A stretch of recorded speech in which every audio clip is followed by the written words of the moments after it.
partir de agora, você assiste Verdade e Vida. Um programa da Igreja Presbiteriana do Brasil. Às vezes, a maneira de Deus agir parece misteriosa. Muitas vezes não compreendemos a forma de Deus trabalhar. Pois eu quero dizer para você no programa de hoje que esse deserto não é um acidente na sua vida. O deserto é uma agenda de Deus. O deserto é a escola de Deus, onde Deus treinou e ainda treina as pessoas mais importantes da história. Se você está passando por uma luta, por um vale, por um deserto, por uma angústia, por uma situação adversa, não pense você que a sua vida está à deriva. Não pense você que a causa está perdida. Você foi matriculado na escola do deserto, porque Deus quer trabalhar em você e depois através de você.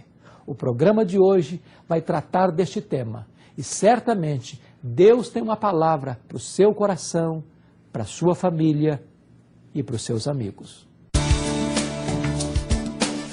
Verdade e Vida. Uma palavra de esperança para um mundo em crise. É com muita alegria que temos hoje a presença do reverendo Jeremias Pereira, meu amigo, meu irmão. E o que Deus fez na sua vida, pastor Jeremias, que pode fazer na vida do amigo telespectador? Amado presbítero Daniel, que alegria grande vê-lo. Continua sendo esse homem amado, cheio de alegria, os olhos brilhando. Gosto de ver você com esses olhos brilhando. E que isso também aconteça com a sua vida, sua preciosa vida. De vez em quando parece que os olhos da gente embaçam, não é assim? Isso aconteceu com meu pai e minha mãe. Meu pai, um evangelista presbiteriano, em Janaúba, norte de Minas, pregador leigo, 3º ano primário. E minha mãe, dona Ilka, da Igreja Batista. E eu, filho, o 5º filho de uma família de 10. Minha mãe, pobre, e na minha cidade não tinha até o 2º grau. Tinha, naquele tempo, né, até o ginásio, o primário, o ginásio, e não tinha o 2º grau. O meu irmão, Carlos Joel, que é presbítero da 8ª igreja também, um dia falou com minha mãe assim, Daniel, ô mãe, a gente precisa estudar o menu dessa família. Agora veja como que Deus faz. Um tio meu, que era macumbeiro, adorador dos Exus, fui lá visitar minha mãe e falou com minha mãe assim, manda esse menino para Belo Horizonte morar comigo. Ele precisa estudar, esse menino é inteligente. Fui para Belo Horizonte com 14 anos de idade. E naquele tempo, família pobre, Daniel, a gente estragava os dentes, não tinha como tratar, não tinha dinheiro, mandava arrancar os dentes. Então eu fui para Belo Horizonte parecendo um vampiro, sem os 4 dentes da frente. Fiz uma prova, passei para a escola estadual, e aí então fiquei lá morando com meu tio. Meu irmão Carlos Joel veio morar com outro tio também. E aí então tinha que trabalhar e tinha que estudar, estudava à noite e trabalhava durante o dia. E sem pai e mãe, me desviei, eu que fui menino criado na escola bíblica dominical, ganhei concursos bíblicos os mais variados. E aí então me desviei e frequentava a igreja de vez em quando. Cheguei aí na região do prostíbulo, minha mãe não tinha nem ideia onde é que eu andava, sozinho em Belo Horizonte. De vez em quando eu ia na igreja metodista. Mas a gente não engana pai e mãe. Meus pais, pais de oração, escrevia uma carta para eles, e aí minha mãe falava com meu irmão, eu sei que Jeremias está me escrevendo um versículo, mas Jeremias está longe de Deus. E assim passei em Belo Horizonte, dos meus 14 até os 17 anos, fui me afastando, aquele vazio na minha alma. Também nesse período não tinha dinheiro, não podia voltar para ver meus pais. Meu irmão, Carlos Joel, um dia falou assim, vou pagar para você ir num congresso de jovens. Era na primeira igreja presbiteriana de Belo Horizonte. E aí então, olha, pai e mãe, invista nesse negócio do seu filho ir num congresso, ir num acampamento. Mesmo que ele não queira nada por enquanto. Eu fui para aquele congresso para namorar as meninas. Eu passei de 14 aos 17 anos, as meninas nem me olhavam, porque eu era banguelo. Eu resolvi que ia namorar uma menina de cada cor, Daniel. Estava com a cabeça zoada. E naquele dia pregou o reverendo Oswaldo Alves. Ele estava pregando naquele congresso. E eu totalmente distraído, mandando bilhete para as meninas, estava de dente, podia rir, não é? De repente ele falou assim, Jonas era careca. Não tem nada a ver com você, Daniel. Jonas era careca. E ele me chamou a atenção. Eu falei, gente do céu, como é que esse cara descobriu isso? Eu estou na igreja a vida inteira, ninguém nunca falou. Eu tinha 17 anos. Aí comecei a prestar atenção, ele estava falando sobre o filho pródigo. Aquele moço criado, uma família boa, um pai amoroso, e depois resolveu sair para longe do pai, e viver uma vida sem o pai, sem aquilo que o pai tinha ensinado, e ele foi lendo minha história. Eu falei, mas esse sujeito sou eu. Eu nunca tinha pensado que essa história tinha a ver comigo. E aí Lucas, capítulo 15, verso 20, diz assim, Lucas 15, 20. E vinha ele ainda longe, quando o pai o viu, correndo o abraçou e beijou. E ele pregou para aquela quantidade de jovens. Tinha mais de 300 jovens. E ele disse assim, moço, hoje é seu dia de voltar para Deus. E falou, você que foi criado numa família boa, seu pai de Deus, sua mãe, uma mulher de oração, e você se desviou. Parece que vamos contar tudo para o homem. Você que até andou indo no prostíbulo. Você que fala que é crente, mas seu coração está longe. Você que não tem nada de Deus na alma. Eu comecei a chorar, Daniel. Mas eu disfarcei, né? Enxuguei aqui. E ele disse, hoje é seu dia de voltar para Deus. E fez um convite. Moço, que hoje quer voltar para Deus? Você podia ficar em pé no seu lugar, ou então vir aqui à frente que nós vamos orar por você. Você foi? Você não estava lá? Não, você também não. Nem eu fui. Falei, vou nada. Todo mundo sabe que eu sou crente, e eu só sei que eu não sou crente. E eu morava numa pensão com meu irmão. Cheguei lá sozinho, me ajoelhei e entreguei minha vida a Jesus. Nem todo mundo consegue lembrar o dia que se converteu. Eu me lembro daquele 28 de julho de 1970. Deus transformou a minha vida. Ele pode transformar a sua. Seu filho, mamãe, que hoje está afastado, que faz a senhora chorar, continue orando. Você, papai, que chora por causa de um filho, continue orando. Põe ele nas mãos do Senhor. E você que está nos vendo e nos ouvindo, e que está afastado, hoje é seu dia de voltar para Deus. Hoje, o Senhor Jesus transformou a minha vida. Mudou minha história. Me deu rumo, me deu direção, me deu honra. Isso Ele vai fazer com você. Porque Ele é Deus fiel. A Bíblia diz assim, Ele tira do monturo o desvalido e o necessitado e os faz assentar com os príncipes dos povos. Você volte para Deus hoje. Com Jesus, sua vida muda para melhor. Obrigado, reverendo Jeremias. Graças a Deus porque Deus fez isso na sua vida e certamente, se o amigo telespectador assim o quiser, ele vai fazer o mesmo na sua vida. Nós vamos ouvir essa música e depois voltarmos com a mensagem que Deus preparou para o seu coração através do reverendo Hernandes Dias Lopes. Verdade e vida. A palavra de Cristo para uma vida melhor.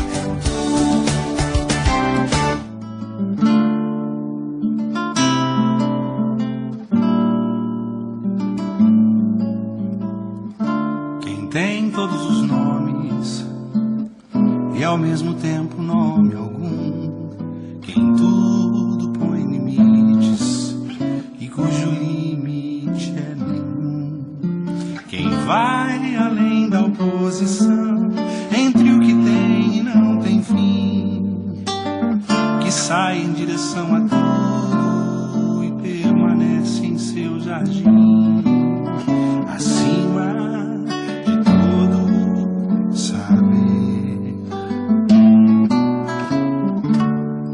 de todo crer, toda razão, além de toda compreensão, de todo esforço sério, de toda investigação. Eis que habita em nós, eis que habita em nós, mistério.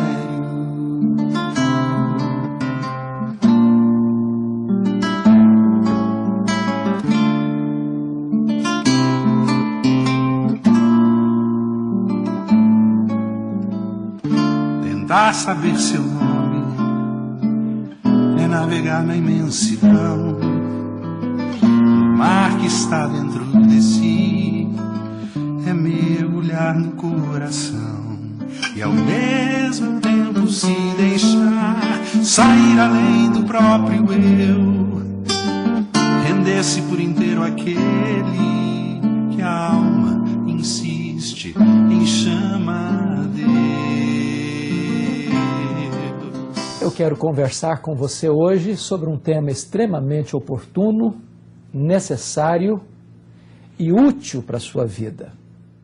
Quero conversar com você sobre o tema O Deserto, a Escola de Deus. Nós veremos isso na vida do profeta Elias.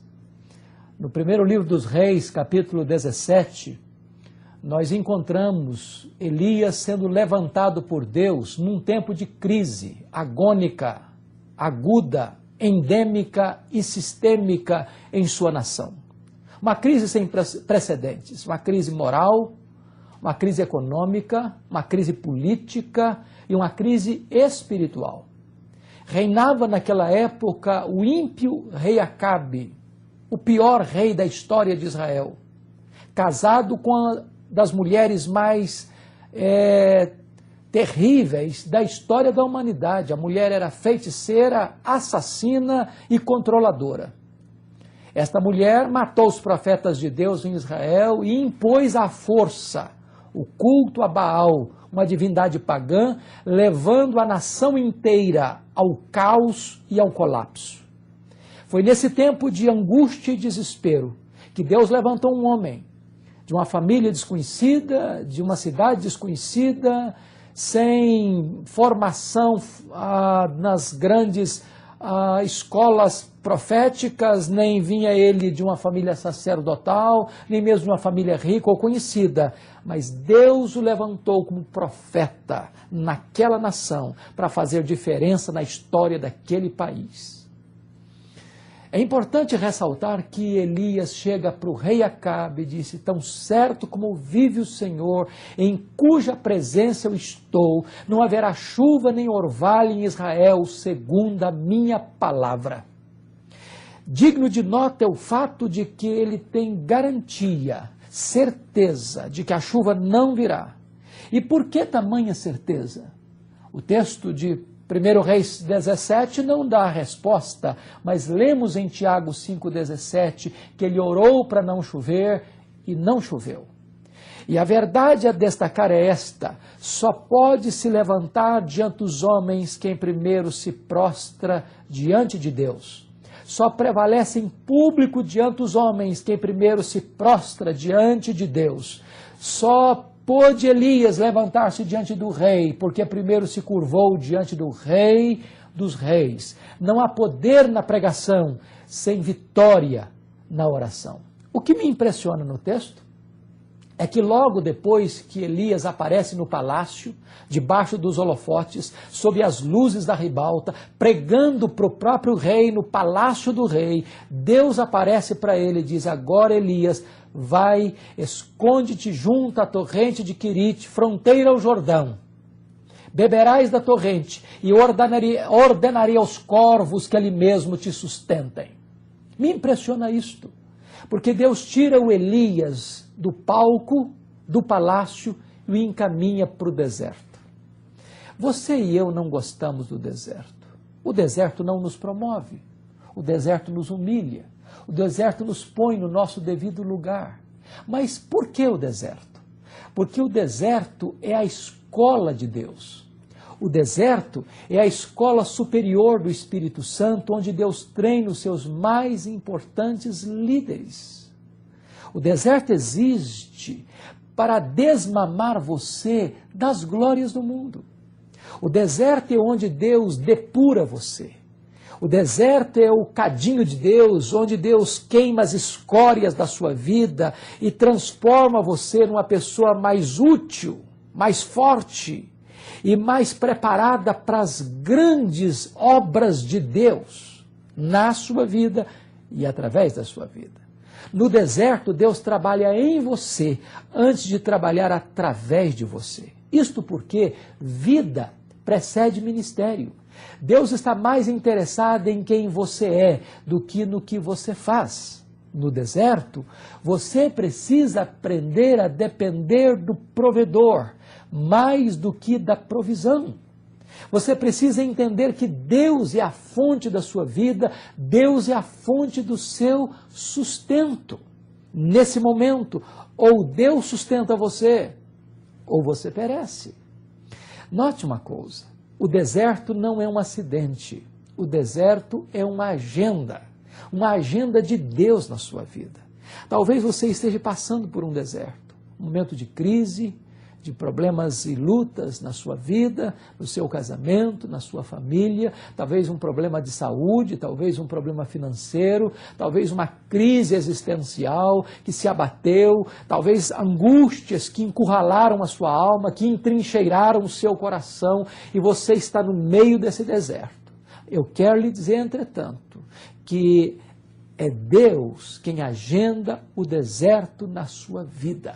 Deus está querendo formar em você musculaturas espirituais. Deus está querendo treinar você e preparar você para uma grande obra. E é necessário que você passe pelo deserto como escola de Deus na sua vida. Como é importante entender que o deserto é uma agenda de Deus na nossa vida. Agora preste atenção, porque o texto diz, 1 Reis 17, versículo 7, que Elias estava onde Deus mandou ele estar, fazendo o que Deus mandou ele fazer, e de repente a fonte secou. O que você vai fazer quando você está no centro da vontade de Deus e a sua fonte seca? Eu quero lhe dizer que quando a sua fonte seca, Deus sabe aonde você deve estar, para onde você deve ir e o que você deve fazer. A sua fonte pode secar, mas o manancial de Deus jamais secará. A sua provisão pode acabar, mas o seu provedor continuará no trono, no controle de toda e qualquer situação. É maravilhoso entender isso. Porque você vai aprender a depender de Deus mais do que da provisão de Deus. Você vai depender do abençoador mais do que da bênção. Você vai ter experiências não apenas da provisão divina, mas do provedor divino na sua vida. E agora acontece uma outra transição magnífica. Elias saiu do palácio para o deserto. E agora ele vai sair do deserto para a fornalha. Deus chega para ele e diz, agora dispõe-te, Elias, vai a Sarepta, onde ordenei uma mulher viúva que te dê comida. Diz a Bíblia que então Elias se dispôs e foi a Sarepta. Aqui está um fato curioso, porque nesse tempo que ele ficou em Querite, escondido, diz o capítulo 18, versículo 10 do primeiro livro dos reis, que o rei Acabe procurou Elias, vivo ou morto, em Israel e nas nações vizinhas. Agora Deus diz para ele, eu quero que você saia de Querite e vá para Sarepta, 150 quilômetros ao norte de onde ele estava, em território estrangeiro. Certamente cada passada que ele desse, ele corria o risco de ser morto pela polícia de Acabe. Mas eu quero dizer uma coisa para você, Deus é o seu protetor. Enquanto você não terminar o projeto de Deus na sua vida, você é imortal. Deus é que está no controle da sua vida. Não existe acaso, não existe coincidência, não existe determinismo, não existe perigo para você enquanto você não cumprir o desiderato e o propósito de Deus na sua vida. E Elias está ouvindo de Deus a seguinte palavra, meu filho, você acabou o estágio do deserto, agora eu vou matricular você no estágio mais avançado, eu vou jogar você na fornalha. A palavra Sarepta significa fornalha. E ali Elias haveria de ser sustentado por uma viúva que está morrendo de fome. Parece contraditório e paradoxal. Mas na verdade Deus ainda estava trabalhando na vida do Elias, mostrando que ele tinha que depender do provedor e não da provisão. Ali ele descobre um milagre maravilhoso. Deus multiplica o azeite da viúva, Deus multiplica a farinha na sua panela, Deus ressuscita o filho daquela viúva numa crise que acontece naquela casa, onde o filho único dela morre, Deus ressuscita aquele menino. Elias então experimenta o milagre, o poder, a manifestação sobrenatural do braço estendido do Deus Todo-Poderoso na sua vida. Então agora Deus abre mais um espaço na agenda para treinar Elias para mais um embate. No cume do Monte Carmelo, Deus diz: agora, Elias, eu quero que você vá encontrar-se com Acabe, porque eu darei chuva sobre a terra. E agora no cume do Monte Carmelo, Elias confronta o rei Acabe, Elias confronta a nação apóstata de Israel, e Elias desafia os profetas de Baal. E diz a Bíblia que agora os profetas de Baal são humilhados, envergonhados em público, porque eles confiam numa divindade pagã que não passa de um ídolo morto. E diz a Bíblia que Elias, no alto daquele monte, ora a Deus, e o fogo de Deus cai, e o povo cai de joelhos, gritando: só o Senhor é Deus, só o Senhor é Deus, só o Senhor é Deus. Note uma coisa: Deus estava preparando Elias 3 anos e meio para usá-lo num único dia. Se você está no deserto, a escola de Deus, não se desespere. Você pode entender uma coisa: quando Deus está trabalhando na sua vida, é porque Ele tem o projeto de usar a sua vida. Deus preparou Moisés 80 anos para usá-lo apenas 40. Jesus Cristo só começou o seu ministério aos 30 anos e teve apenas 3 anos de ministério. Deus preparou Elias 3 anos e meio para usá-lo num único dia, no Monte Carmelo. Eu quero dizer para você que Deus está trabalhando na sua vida. É por isso que Ele matricula você na escola do deserto. É por isso que Ele joga você na fornalha. Porque Deus está depurando você, equipando você, treinando você, preparando você para uma grande obra. Deus quer fazer uma grande obra em você, para depois fazer uma grande obra através de você. Mas agora, há um capítulo na vida do Elias. O Elias sai do Carmelo para entrar na caverna da depressão. A partir dali ele recebe um recado de Jezabel: faça-me os deuses o que me aprouver, se amanhã, Elias, você não estiver morto como os profetas de Baal. Diz a Bíblia que Elias temeu, que Elias fugiu, que Elias entrou numa caverna e que Elias pediu para si a morte. Isso significa que todos nós temos os pés de barro. A Bíblia diz que Elias não era um super-homem, não era um super-crente, não era um super-profeta. Tiago diz que ele era um homem semelhante a nós, sujeito às mesmas limitações, sentimentos e fraquezas. Você é frágil, você é de barro, você veio do pó, você é pó e você voltará ao pó.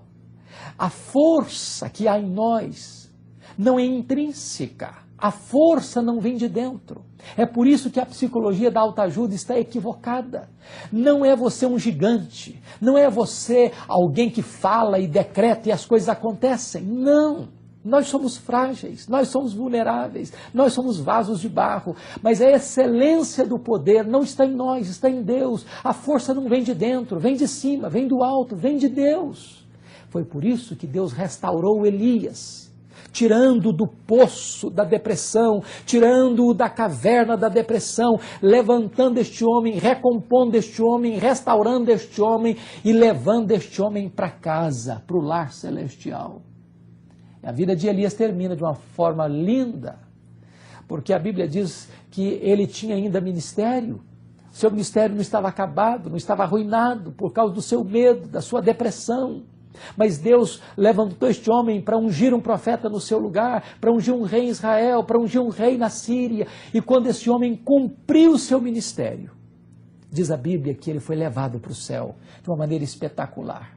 Carros de fogo, cavalos de fogo o arrebataram e ele foi levado para o céu num redemoinho, deixando a sua capa nas mãos do Eliseu, que pedia a porção dobrada do seu espírito. E Eliseu pega esta capa, chega diante do Jordão que havia aberto diante deles E passado eles dois, Elias e Eliseu a pé enxuto, Eliseu agora diz, onde está o Senhor Deus de Elias? Fere as águas e o Jordão se abre outra vez. O Deus de Elias é o Deus de Eliseu, é o Deus da sua vida, é o Deus da igreja, é o nosso Deus, o Deus Todo-Poderoso, o Deus que nos matricula na escola do deserto, para nos treinar e nos preparar para uma grande obra, para que nós sejamos instrumentos de Deus, para enfrentar a crise e para transformar o caos em cosmos, para transformar o desespero em esperança, para transformar o desvio do caminho de Deus em reconciliação com Deus. Eu quero dizer para você que o deserto existe, que o deserto não é um acidente, que o deserto tem uma agenda de Deus na sua vida. Se você está passando pelo deserto, não se desespere, Deus está no controle. Não se desespere, Deus está trabalhando, e trabalhando para que todas as coisas cooperem para o seu bem, porque Deus quer fazer uma grande obra em você, porque Deus vai fazer uma grande obra através de você. Deus abençoe a sua vida, não se desespere, espere em Deus, não duvide, creia, não pense que a situação é irremediável e está perdida, porque o Deus em quem nós cremos é o Deus das causas perdidas e pode fazer um grande milagre na sua vida e através da sua vida. Deus abençoe você, em nome de Jesus. Eu sou o caminho, e a verdade, e a vida. Ninguém vem ao Pai senão por mim. O deserto, a escola de Deus. Esse foi o tema da mensagem de hoje. Se você deseja adquirir tanto em DVD como em CD, ligue agora mesmo para 0800 119 105 ou acesse a nossa loja virtual pelo nosso site www.verdadevida.com.br. O programa Verdade e Vida estará completando o seu 3º aniversário e você e a sua igreja pode torná-lo autossustentável.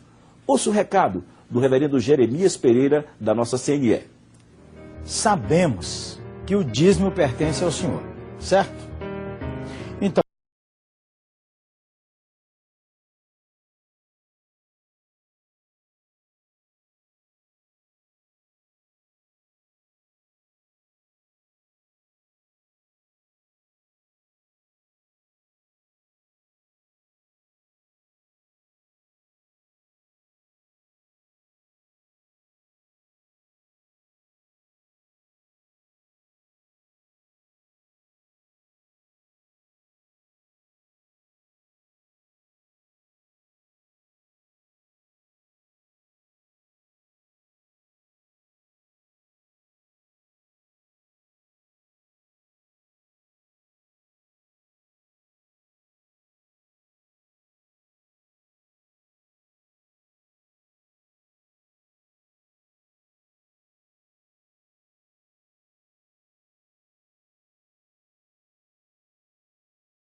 emissora. Até lá e que Deus muito o abençoe. Verdade e Vida. A palavra de Cristo para uma vida melhor.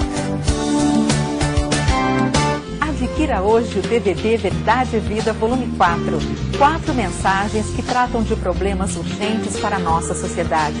O reverendo Hernandes Dias Lopes mostra que é possível vencer a depressão, superar os problemas no relacionamento familiar e encontrar perdão e paz com Deus. O DVD Verdade e Vida, volume 4, custa apenas R$30 e você recebe em sua casa com frete grátis. Ligue agora e faça seu pedido. 0800 119 105.